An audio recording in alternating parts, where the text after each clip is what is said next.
Story 1. In July of 1937, as one of the most ambitious aviation journeys ever attempted approached its final stages, cameras captured calm smiles beside a waiting aircraft. The world believed it was witnessing history in progress. Within days, those images would become something else entirely. Silent witnesses to a disappearance that has never been fully explained. Amelia Mary Earhart was born on July 24, 1897, in Atchison, Kansas. Raised in a family that encouraged independence and curiosity, she developed a quiet determination early in life. Friends described her as disciplined, thoughtful, and deliberate rather than impulsive. By adulthood, aviation became both her profession and her philosophy. Amelia believed flight represented progress, equality, and possibility. By the 1930s, she was among the most recognizable figures in the world, celebrated for record-breaking flights and for challenging expectations placed on women. Despite her fame, those who knew her noted her methodical approach to preparation and her deeply private nature.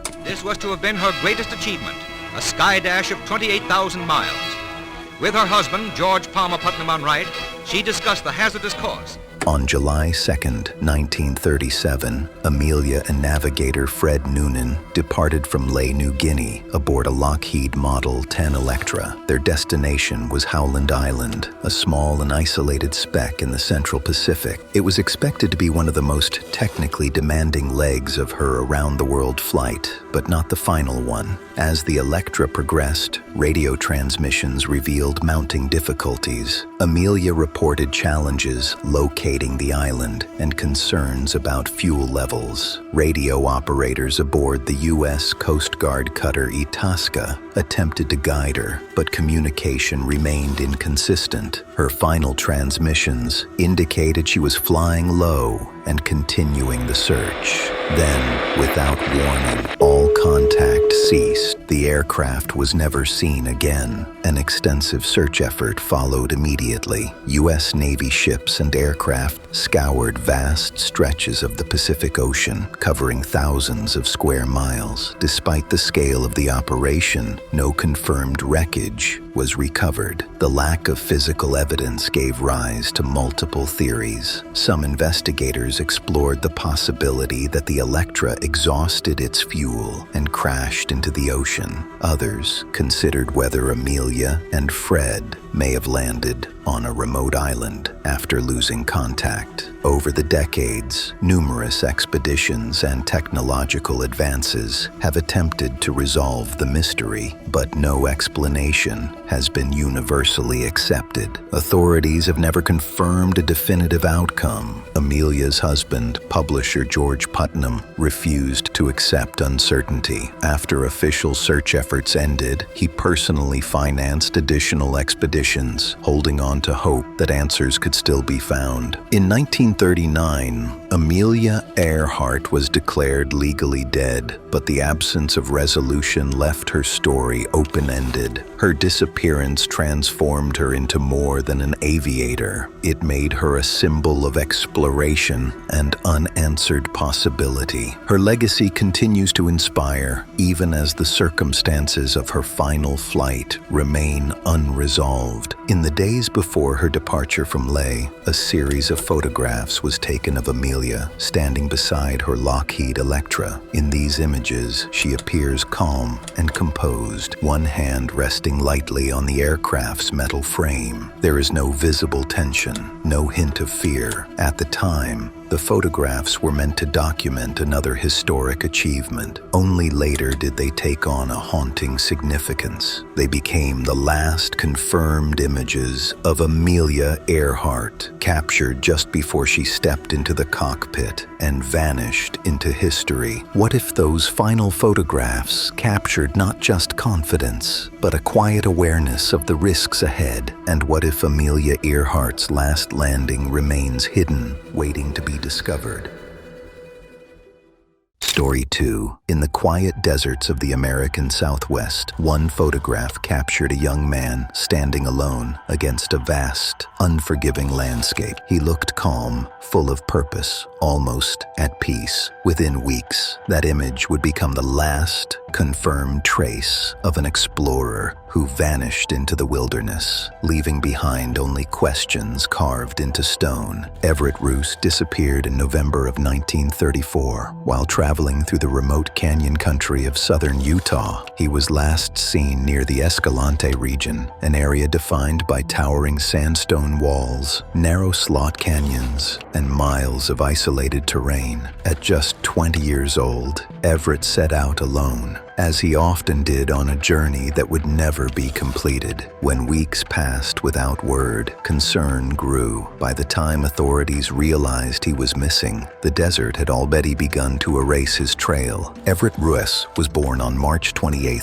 1914, in Oakland, California. Raised in a creative household, he was encouraged to explore art, poetry, and the natural world from an early age. Everett attended school intermittently, but formal education never held him for long. The wilderness called to him more strongly than classrooms ever could. Friends and family described Everett as introspective, idealistic, and deeply romantic about nature. He believed solitude brought clarity, and he often sought remote landscapes where he could live simply, sketch, write, and explore. Despite his youth, he spoke and wrote with a striking sense of finality, as if he understood the risks of the life he chose. Everett started his love for adventures and traveling in 1931, traveling by horse or donkey through Arizona, New Mexico, Utah, and Colorado, particularly the high desert of the Colorado Plateau. In the summers of 1930 and 1934, he explored Sequoia and Yosemite National Parks, as well as High Sierra, with a growing passion of investigating cliff dwellings in that area. In 1934, he worked with University of California archaeologists exploring Kayenta and took part in a Hopi religious ceremony, and even learned to speak Navajo, a Native American language that was used across the western areas of North America. Shortly before his disappearance, a photograph was taken of Everett beside his two burros, standing near his campsite. In the image, he appears relaxed but serious, gazing slightly away from the camera. His clothes are worn, his posture is steady. There's no visible urgency, only quiet resolve. At the time, the photo was unremarkable. Later, it became haunting. It is the last confirmed image of Everett Ruess alive, capturing a moment before he stepped deeper into the canyon country and vanished from history. Everett was last known to have camped near Davis Gulch, close to the Escalante River. He left behind his campsite, supplies, and burros. Found wandering nearby weeks later, his journal entries stopped abruptly. No farewell note was discovered. Perhaps most unsettling were the words Everett carved into stone near his camp, Nemo 1934, Latin for no one. The inscription felt intentional, almost symbolic, fueling speculation that Everett sensed something final approaching. Despite extensive searches on foot and horseback, no trace of him was found. For decades, Everett's disappearance remained one of America's most enduring wilderness mysteries. Theories ranged from accidental death to foul play. Some believed he fell into a remote canyon or was swept away by sudden flooding. Others suggested a violent encounter with livestock thieves or fellow travelers. In 2009, human remains were discovered in a nearby area, later identified as Everett Ruess. Evidence suggested he may have died from a fall while exploring the rugged terrain. Yet questions remain about timing, location,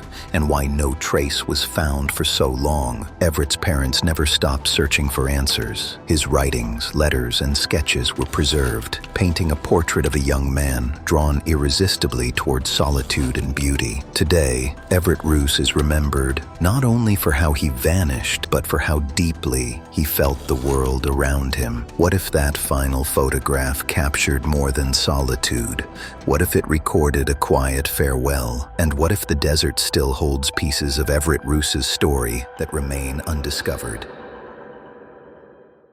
Story 3. On a clear evening over Australia's Bass Strait, a young pilot calmly reported something unusual in the sky above him. His words were measured at first, professional and controlled, but within minutes, his voice carried urgency and then fell silent. What happened in that stretch of airspace has never been fully explained. Frederick Valentich was born on June 9, 1958, in Australia. From a young age, he was deeply drawn to aviation, fascinated by aircraft mechanics and flight navigation. Friends and instructors described him as enthusiastic, diligent, and methodical. He was nearing the completion of his private pilot certification and spent much of his time studying flight procedures and improving his skills. Frederick was known for his calm demeanor in the cockpit and his respect for aviation rules. Though young, he took flying seriously and approached it with discipline rather than bravado. On the evening of October 21, 1978, 20-year-old Frederick departed Moorabbin Airport near Melbourne in a Cessna 182L bound for King Island. Weather conditions were clear, visibility was good, and the flight plan appeared routine. As he approached the Bass Strait, Frederick radioed air traffic control at approximately 7:06 p.m., reporting an unidentified aircraft flying above him at around 4,500 feet. Controllers responded that no other aircraft were known to be in the area. Frederick insisted the object was present, describing it as moving erratically and appearing to circle above his plane. He mentioned the lights and a metallic appearance. As the exchange continued, his voice grew strained. The transmission ended with static and an unexplained sound. Frederick and his aircraft were never seen again. A photograph taken shortly before Frederick's departure has since become significant. In the image, he stands beneath the wing of his Cessna, relaxed and composed. He appears focused but at ease, dressed for flight, with no visible sign of tension. At the time, the photograph was unremarkable, simply a young pilot preparing for another trip. Only later did it become the last known image of Frederick Valentich. It captures him grounded and calm, moments before he lifted into the sky and vanished without a trace. Australian authorities launched an extensive search by sea and air across thousands of square miles of the Bass Strait. Despite favorable conditions for visibility, no wreckage, oil slicks, or physical evidence was ever recovered. Investigators explored several explanations, including spatial disorientation, mechanical failure, or pilot error. Some aviation experts suggested Frederick may have misidentified a distant aircraft, a bright planet, or reflected lights. Others focused on the unusual nature of the radio transmission and questioned whether a conventional explanation accounted for all elements. No theory has been officially confirmed. Frederick's disappearance deeply affected his family and local aviation community. Memorials were later established in his honor, recognizing his passion for flight and the unresolved nature of his final journey. Loved ones have continued to remember him not as a mystery alone, but as a dedicated young pilot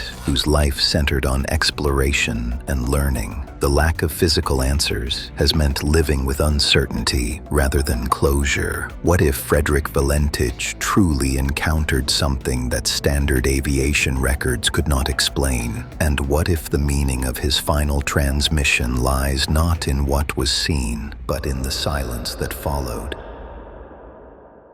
Story 4. In the rugged mountains of northern Albania, a single image marked the beginning of a mystery. A lone hiker, a remote trail, and a journey meant to bring clarity instead of fading into silence. What was meant to be an adventure through one of Europe's wildest landscapes became a disappearance that still defies explanation. Cameron Twiss was alone in Albania's Albanian Alps, near the Valbona Valley National Park. The region is known for its dramatic peaks, deep forests, and limited mobile coverage. Beautiful, but unforgiving. Cameron had planned a solo trek through the area, one that many experienced hikers attempt each year. But this time, something went wrong. After days passed without contact, concern quickly turned into alarm. Cameron was an Australian traveler described by family and friends as thoughtful, adventurous, and deeply introspective. He had a strong appreciation for nature and often sought out challenging environments as a way to disconnect and reset. Those close to him said he was careful, methodical, and not prone to reckless decisions. He wasn't chasing danger. He was searching for perspective. Traveling had become a way for Cameron to reflect, to slow down, and to reconnect with himself, away from the noise of everyday life. Before his disappearance, Cameron shared images from his journey, photos showing sweeping mountain views, winding trails, and moments of quiet solitude. One of the last known images shows him alone in the rugged landscape, surrounded by towering peaks and dense forest. He appears calm, focused, unaware that the photo would later become a crucial reference point. In a final message sent to loved ones, Cameron mentioned experiencing something strange, describing discomfort, confusion, and an unsettling situation involving unfamiliar people. The message was brief and unclear, but its tone suggested concern. After that, communication stopped entirely. Those final images and words now stand as the last confirmed traces of his journey. When Cameron failed to return or make contact, local authorities were alerted. Search efforts began in the Valbona region, involving Albanian police, mountain rescue teams, and later international assistance. The terrain made the operation extremely difficult. Steep slopes, dense forests, and unpredictable weather slowed progress. Despite extensive ground and aerial searches, no definitive trace of Cameron was found. No backpack, no campsite, no clear sign of injury or accident. The trail simply ended. Investigators considered multiple possibilities. An accident or fall in the rugged terrain was one concern, given the steep cliffs and narrow paths. Another theory involved disorientation or sudden illness in an isolated area. More troubling were questions surrounding Cameron's final message, which hinted at a strange encounter that was never fully explained. Authorities have not confirmed evidence of foul play, but the lack of physical clues has left the case unresolved. Each theory raises new questions, and none provide a complete answer. Cameron's family has remained vocal and persistent, working tirelessly to keep his story in the public eye. They have coordinated with officials, appealed for information, and urged travelers in the region to remain vigilant. Their message has been consistent: keep hope alive. For them,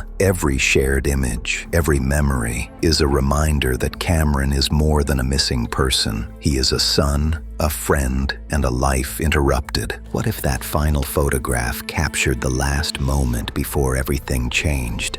And what if the key to Cameron Twiss's disappearance lies somewhere along a trail that is yet to be fully seen?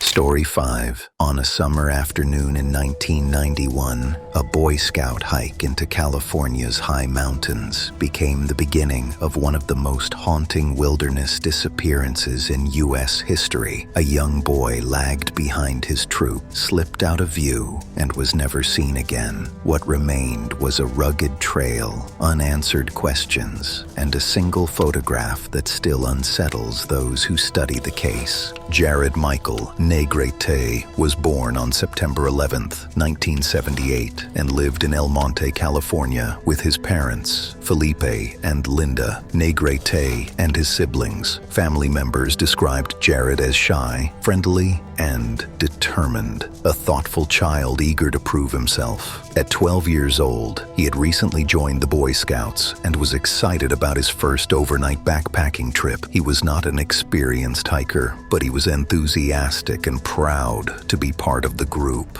Jared stood about 5 feet 2 inches tall, had black hair, brown eyes, wore brown-framed glasses, and had a small birthmark on his cheek. He packed carefully for the trip, bringing water, snacks, and a disposable Kodak camera to document what he hoped would be an unforgettable experience. On July 19th, 1991, Jared set out with his Boy Scout troop toward the summit of Mount San Gorgonio in the San Bernardino National Forest. The route climbed steeply through forested switchbacks and rocky terrain, reaching elevations above 11,500 feet.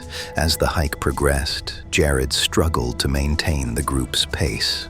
Witnesses later recalled seeing him fall behind and attempt to shortcut portions of the trail, though he was advised to remain on the marked path. At some point, along the Vivian Creek and Sky High trails, Jared became separated from the troop. When the group later realized he was missing, initial searches by leaders were unsuccessful. Authorities were notified later that evening, and a full-scale search began. During the search, rescuers discovered Jared's disposable camera beneath a bush roughly 200 feet off the Vivian Creek Trail, near where he was last seen. When the film was developed, it revealed several landscape photographs taken earlier in the hike. The final image, however, was different. It was a close-up of Jared's face, his eyes and nose illuminated by the camera's flash, surrounded by darkness. Investigators believe the photo may have been taken after he became lost, possibly at night. Some experts suggested the flash fired accidentally as he handled the camera. Others noted the image felt intentional, as if he was trying to document himself in the dark.